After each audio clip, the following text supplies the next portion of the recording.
नमस्कार दोस्तों। आज की कहानी है ईदगाह। रमजान के पूरे 30 रोजों के बाद ईद आई है। कितना मनोहर, कितना सुहावना प्रभाव है। वृक्षों पर अजीब हरियाली है, खेतों में कुछ अजीब रौनक है, आसमान पर कुछ अजीब लालिमा है। आज का सूर्य देखो, कितना प्यारा, कितना शीतल है, यानी संसार को ईद की बधाई दे रहा है। गांव में कितनी हलचल है। ईदगाह जाने की तैयारियां हो रही है। किसी के कुर्ते में बटन नहीं है, पड़ोस के घर में सुई धागा लेने दौड़ा जा रहे हैं। किसी के जूते कड़े हो गए हैं, उनमें तेल डालने के लिए तेली के घर पर भागा जाता है। जल्दी जल्दी बैलों को सानी पानी दे दे। ईदगाह से लौटते लौटते दोपहर हो जाएगी। 3 कोस का पैदल रास्ता, फिर सैकड़ों आदमियों से मिलना भेंटना। दोपहर के पहले लौटना असंभव है। लड़के सबसे ज्यादा प्रसन्न है। किसी ने एक रोजा रखा है, वह भी दोपहर तक। किसी ने वह भी नहीं की। लेकिन ईदगाह जाने की खुशी उनके हिस्से की चीज है। रोजे बड़े बूढ़ों के लिए होंगे, इनके लिए तो ईद है। रोज ईद का नाम रटते थे, आज वह आ गई। अब जल्दी पड़ी है कि लोग ईदगाह क्यों नहीं चलते। इन्हें गृहस्थी चिंताओं से क्या प्रयोजन। सेवइयों के लिए दूध और शक्कर घर में है या नहीं, इनकी बला से। ये तो सवैयां खाएंगे। वह क्या जाने कि अब्बा जान क्यों बदहवास चौधरी कायम अली के घर दौड़े जा रहे हैं। उन्हें क्या खबर कि चौधरी आंखें बदल ले तो यह सारी ईद मुहर्रम हो जाए। उनकी अपनी जेबों में तो कुबेर का धन भरा हुआ है। बार बार जेब से अपना खजाना निकाल कर गिनते हैं और खुश होकर फिर रख लेते हैं। मोहम्मद गिनता है, 1 2 10 12 12। उसके पास 12 पैसे हैं। मोहसिन के पास 1 2 3 8 9 15 पैसे हैं। इन्हीं अनगिनती पैसों में अनगिनती चीजें लाएंगे, खिलौने, मिठाइयाँ, बिगुल, गेंद और जाने क्या क्या। और सबसे ज्यादा प्रसन्न है हामिद। वह 4-5 साल का गरीब सूरत दुबला पतला लड़का, जिसका बाप गत वर्ष हेजे की भेंट हो गया और माँ न जाने क्यों पीली होती होती एक दिन मर गई। किसी को पता क्या। कहती तो कौन सुनने वाला था।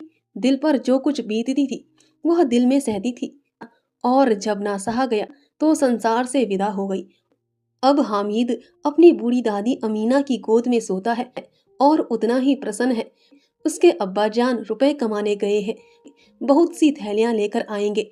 अम्मी जान अल्लाह मियाँ के घर से उसके लिए बड़ी अच्छी अच्छी चीजें लाने गई है, इसलिए हामिद प्रसन्न है।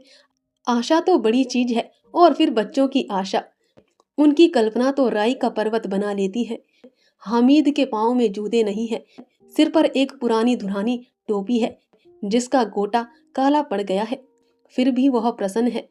जब उसके अब्बा जान थैलियां और अम्मी जान नियामतें लेकर आएंगी तो वह दिल से अरमान निकाल लेगा। तब देखेगा मोहसिन, नूरे और सम्मी कहाँ से उतने पैसे निकालेंगे। अभागिन अमीना अपनी कोठरी में बैठी रो रही है। आज ईद का दिन, उसके घर में दाना नहीं। आज अब ईद होता तो क्या इसी तरह ईद आती और चली जाती। इस अंधकार और निराशा में वह डूबी जा रही थी। किसने बुलाया था इस निर्गोड़ी ईद को। इस घर में उसका काम नहीं, लेकिन हामिद उसे किसी के मरने जीने से क्या मतलब। उसके अंदर प्रकाश है, बाहर आशा। विपत्ति अपना सारा दल बल लेकर आए, हामिद की आनंद भरी चितबन उसका विध्वंस कर देगी। हामिद भीतर जाकर दादी से कहता है, तुम डरना नहीं अम्मा, मैं सबसे पहले आऊंगा। बिल्कुल ना डरना।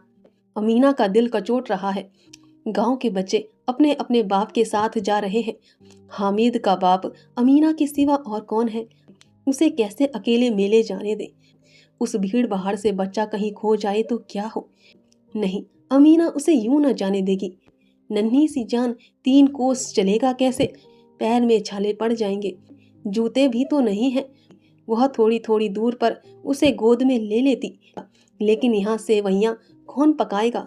पैसे होते तो लौटते लौटते सब सामग्री जमा करके चटपट बना लेती। यहाँ तो घंटों चीजें जमा करते लगेंगे। मांगने का ही तो भरोसा ठहरा। उस दिन फहीमन के कपड़े सिले थे, 8 आने पैसे मिले थे। उस अठन्नी को ईमान की तरह बचाती चली आती थी इसी ईद के लिए। लेकिन कल गवालन सिर पर सवार हो गई तो क्या करती। हामिद के लिए कुछ नहीं है तो 2 पैसे का दूध तो चाहिए ही। अब तो कुल 2 आने पैसे बच रहे हैं। 3 पैसे हामिद की जेब में, 5 अमीना के बटुए में। यही तो बिसात है। और ईद का त्योहार अल्लाह ही बेड़ा पार लगाए। धोबन और नाइन, महत रानी और चूड़ी हारिन सभी तो आएंगी। सभी को सेवैयां चाहिए और थोड़ा किसी को आंखों नहीं लगता। किस किस के मुंह चुराएंगी। और मुंह क्यों चुराएं, साल भर का त्योहार है। जिंदगी खैरियत से रहे। उनकी तकदीर भी तो उसी के साथ है। बच्चे को खुदा सलामत रखे। ये दिन भी कट जाएंगे। गांव से मेला चला और बच्चों के साथ हामिद भी जा रहा था। कभी सबके सब दौड़कर आगे निकल जाते, फिर किसी पेड़ के नीचे खड़े होकर साथ वालों का इंतजार करते। यह लोग क्यों इतना धीरे धीरे चल रहे हैं। हामिद के पैरों में तो जैसे पर लग गए हैं। वह कभी थक सकता है। शहर का दामन आ गया। सड़क के दोनों ओर अमीरों के बगीचे हैं। पक्की 4 दीवारी बनी हुई है। पेड़ों में आम और लीचियां लगी हुई है। कभी कभी कोई लड़का कंकड़ी उठाकर आम पर निशाना लगाता है। माली अंदर से गाली देता हुआ निकलता है। लड़के वहां से एक फलांग पर हैं, खूब हंस रहे हैं। माली को कैसा उल्लू बनाया है। बड़ी बड़ी इमारतें आने लगी। यह अदालत है, यह कॉलेज है, यह क्लब घर है। इतने बड़े कॉलेज में कितने लड़के पढ़ते होंगे। सब लड़के नहीं हैं जी, बड़े बड़े आदमी हैं। सच, उनकी बड़ी बड़ी मूछें हैं। इतने बड़े हो गए हैं, अभी तक पढ़ते जाते हैं। न जाने कब तक पढ़ेंगे और क्या करेंगे इतना पढ़कर। हामिद के मदरसे में 2-3 बड़े बड़े लड़के हैं, बिल्कुल 3 कौड़ी के। रोज मार खाते हैं, काम से जी चुराने वाले। इस जगह भी उसी तरह के लोग होंगे। और क्या, क्लब घर में जादू होता है। सुना है यहाँ मुर्दों की खोपड़ियां दौड़ती हैं और बड़े बड़े तमाशे होते हैं, पर किसी को अंदर नहीं जाने देते। और वहाँ शाम को साहब लोग खेलते हैं, बड़े बड़े आदमी खेलते हैं, मूंछों दाढ़ी वाले। और मैमें भी खेलती हैं। सच, हमारी अम्मा को यह दे दो, क्या नाम है, बैट तो उसे पकड़ ही ना सके, घुमाते ही लुढ़क जाए। मोहम्मद ने कहा। हमारी अम्मी जान का तो हाथ कांपने लगे। अल्लाह कसम, मोहसिन बोला। चलो मानो आटा पीस डालती है, जरा सा बैट पकड़ लेगी तो हाथ कांपने लगेंगे। सैकड़ों घड़े पानी रोज निकालती है, 5 घड़े तो तेरी भैंस पी जाती है। किसी मैम को 1 घड़ा पानी भरना पड़े तो आंखों तक अंधेरी आ जाए। महमूद, लेकिन दौड़ती तो नहीं, उछल कूद तो नहीं कर सकती। मोहसिन, हाँ उछल कूद तो नहीं कर सकती, लेकिन उस दिन मेरी गाय खुल गई थी और चौधरी के खेत में जा पड़ी थी। अम्मा इतना तेज दौड़ी कि मैं उन्हें ना पा सका। सच, आगे चले। हलवाइयों की दुकानें शुरू हुई। आज खूब सजी हुई थी। इतनी मिठाइयाँ कौन खाता है। देखो ना, एक एक दुकान पर मनो होगी। सुना है रात को जिन्नात आकर खरीद ले जाते हैं। अब्बा कहते थे कि आधी रात को एक आदमी हर दुकान पर जाता है और जितना माल बचा होता है वह तुलवा लेता है और सचमुच के रुपये देता है। बिल्कुल ऐसे ही रुपये। हामिद को यकीन ना आया, ऐसे रुपये जिन्नात को कहाँ से मिल जाएगी। मोहसिन ने कहा, जिन्नात को रुपयों की क्या कमी, जिस खजाने में चाहे चले जाए, लोहे के दरवाजे तक उन्हें नहीं रोक सकते। जनाब आप हैं किस फेर में, हीरे जवाहरात तक उनके पास रहते हैं। इससे खुश हो गए, उसे टोकरो जवाहरात दे दिए। अभी यहीं बैठे हैं, 5 मिनट में कलकत्ता पहुंच जाएंगे। हामिद ने फिर पूछा, जिन्नात बहुत बड़े बड़े होते हैं।